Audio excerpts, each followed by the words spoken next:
చెలకించి కొమ్మల్లో ఆ కోయిల పాటలు పాడాలి.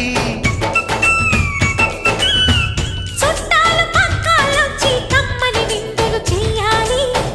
చూసేటి ఊరు వాడ మనసారా దీవించాలి. నలుగురు కలిసి చేతులు కలిపి మన కలలన్నీ పండించాలి.